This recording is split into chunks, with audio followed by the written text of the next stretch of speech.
Hello friends, welcome to our Q&A video for January 2023, the first one of the year. Got lots of really fantastic questions this month. A bunch of them I actually just replied directly to the person because some of them were more advanced and a little complicated, and I didn't want them to be here and confuse people. So if you're new to all of this, every month on my Patreon, we put out a Q&A call. You get to ask pretty much any questions that you want, and I will either reply to you directly or add your question and your answer in a video that comes out the last day of every month. And that's what you're watching right now, January 2023. I can't believe it's already over, but here we are. So let's get into, I picked 3 questions for this Q&A video that I thought were really great. So let's get into them. The first one comes from Rebecca. She wants to talk about formulation, wondering, when I make medicine, do I, specifically tinctures, I should say, do I put all of the herbs together and tincture them together, or do I tincture each herb separately and then mix the resulting finished tincture together to make the formula? And the answer is yes, both.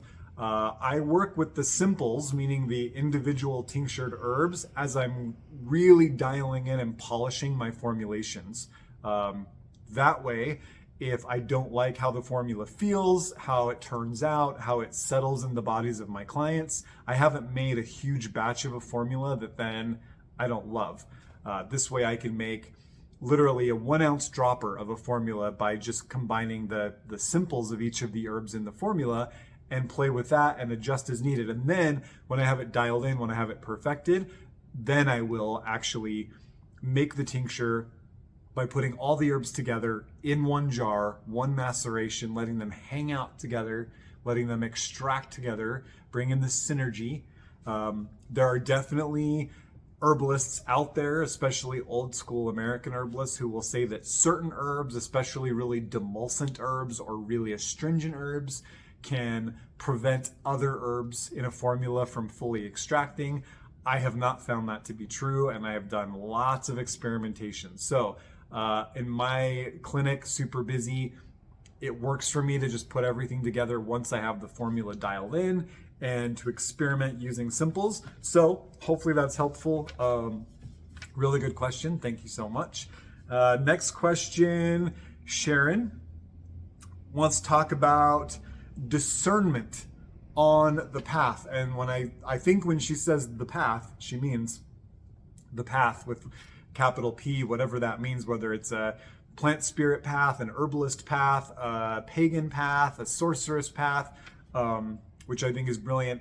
And her point is very astute, that when we talk about UPG, unverified personal gnosis, meaning things that we learn directly from the herbs or the deities or the ancestors, versus lore, ancestral wisdom, tradition, mythology, things that have been passed down over the ages and kind of tested and honed through the process of empirical evidence.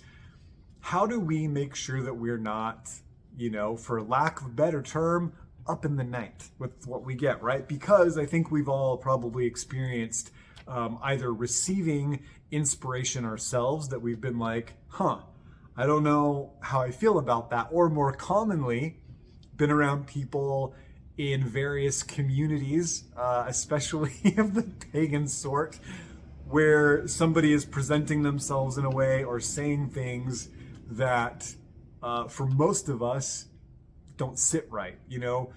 Sharon brought up in her question that UPG could be an invitation for egomaniacal people to start writing blank checks, in essence, right? That people can say, I can do whatever I want. You have to treat me the way that I say. You have to do what I say because such and such deity told me you have to, or such and such plant told me you have to, right? Like, it's kind of an invitation for disaster, cult of personality type stuff. So this is definitely something we should talk about now, but we should always be talking about.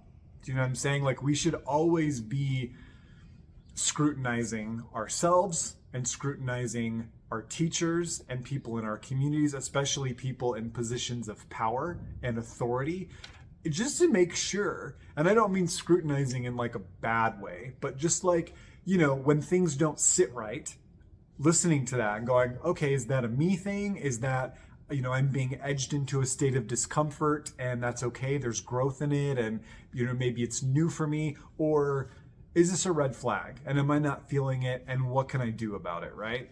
And interestingly, what I've seen a lot in communities is that the people who get the weird feelings, the red flags, are generally not the people who are in the most amount of trouble, right? So if you are engaged in a community or with a teacher or a leader or whatever, and you're like, yeah, something doesn't feel right, chances are there are other people in that group who are not getting the red flags, that are the ones that are the most vulnerable to be taken advantage of, right? So we almost have like a responsibility when we have those feelings, when we see those patterns, to stand up and say, hey, I'm not feeling good about this. Can you explain to me where you're coming from on this, where you're getting this information, where is this all going? I feel like, and I've been saying this for a long time, we should normalize asking people to show their work, to show their math, right? That there is nothing I love more when clients come to me, and whether we do a private session or they're just in the shop or they come to one of my classes, and somehow they work in, you know, usually not in this curt of a way, but like, why should I listen to you? You know, have you done this work before? Have you studied this? Who taught you? Where did you learn it? Like, I love when people ask me to show my work, right? A, because it's fun to talk about my history and where I've been and 25 years of study and all of that. But B, it shows that people are not willing to take things at face value. You know, that they're like, hey, I want to make sure you know what you're talking about before I go doing what you tell me to do. So, a little bit of a tangent. Back to Sharon's question, UPG, you know, discernment on the path. To me, it's a tricky, sticky bit of navigation, right? And I generally say this for myself. Now, I haven't ever gotten anything personally that I was like, oh, that feels really wrong to me. I've gotten some things that have been like, that's uncomfortable. I've gotten some things that were hard to look at. I've gotten things from plants that I could not substantiate with lore, but that ended up, I took responsibility for what I got and I tested it and I found it to be true. But I've never got anything crazy. I will say this, whatever you get, you may not see it in the lore. You may not see it in mythology. You may not see it in traditions or other teachers talking about it, and that's totally fine. But you should not see oil and water, right? Like, whatever, let's say that you're doing work with a plant spirit and the plant spirit says, hey, this is my medicine, right? And you're like, oh, you know, you're saying this is your medicine, but the empirical evidence, the ancestral lore is like not only not confirming that, but goes like in the totally opposite direction. To me, that might be an invitation to explore. We also have to be mindful that more often than not, UPG is personal, very personal, right? That if a plant spirit tells me this is my medicine, it's actually, the message is actually generally, this is my medicine for you. When deities I've worked with have said, hey, this is a ritual thing or an offering that I want you to make or an observance I want you to do, there is no implication there that spirit or the plant is telling me to go out into the world and say, everybody, put your books down. The gods just changed everything. We're doing everything. No, it's generally for me, right? Which is pretty cool if you think about it, that we are in a position where the spirits that we ally ourselves to, the spirits that we enter into intentional relationships of sacred reciprocity, can teach us directly. They can say, hey, I know that I'm famous for this, this, and this, but for you, here's the work you and I are going to do together. And that's what I want you to focus on. There is no implication that you're supposed to go share that with the world. There's no implication that that teaching is for everybody. It's for you. And in my practice, sometimes I will share those revelations with my students, with my apprentices, with you guys. But more often than not, probably 90% of the time, I keep it under wraps. I keep it private and personal. I protect it because I see it like an investment, right? I see it like that plant spirit giving me something personally that's meant for me, that is between me and the spirit, that is sacred and personal and based on our unique relationship. And not only would I not want to lead you astray by giving you something that's not for you, I also don't want to dishonor the trust that the plant spirit or the other spirit has put in me by giving me that personal teaching. So I guard that stuff, right? There are times I don't even write some of it down because I'm like, okay, that was for me in the moment. I'm going to sit with it. And I think the crux of all of it, what it all boils down to is if it feels right, it's probably right, even if it's uncomfortable. Discomfort is fine, great, normal, okay? If it doesn't feel right, if it's dangerous, if it involves you stepping outside of the ethics of our ancestors, getting out of spaces of consent, getting out of spaces of beauty and of harmony, you don't have any obligation to do any of that. Like if some plant tells you to do something or some spirit is like, hey, I want you to go, walk down the street and kick every person you see. You'd be like, no, I'm good. Also, our relationship, we're going to take a break because I'm not going to deal with you, right? You don't have to do whatever you don't want to do. That being said, again, discomfort is normal in this work and it's needed. We will not change. We will not grow. Today, I am limping around, nearly hobbled, because I am pushing myself to do X amount of lunges every day in the gym. And I am very uncomfortable today. I'm in a lot of pain. I could barely get my pants on this morning. Bending over to tie my shoes was a chore.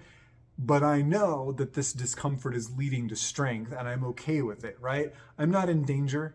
I'm just uncomfortable, and discomfort is okay. So with UPG, lean into the discomfort. If it feels right, it probably is right. Make sure there's some beauty in it, some harmony, some power. If not, step back from it. Look at it, pick it apart. Ask other people. If you got a mentor or a teacher, say, hey, I got this. What do you think about it? Get some outside opinions. There you go. Lovely question. I like this question because it shows folks are, thinking big, like what's appropriate, what's not appropriate. Last but not least, Pip asks, what are my plans for the upcoming spring fete? The spring is allegedly coming this year. I don't know. Where I am today, it was about 10 degrees Fahrenheit this morning. So it's really hard to feel the spring. I do have a bunch of videos on the different seasons and how I celebrate them in kind of a plant-informed way on my YouTube channel, so go check that out.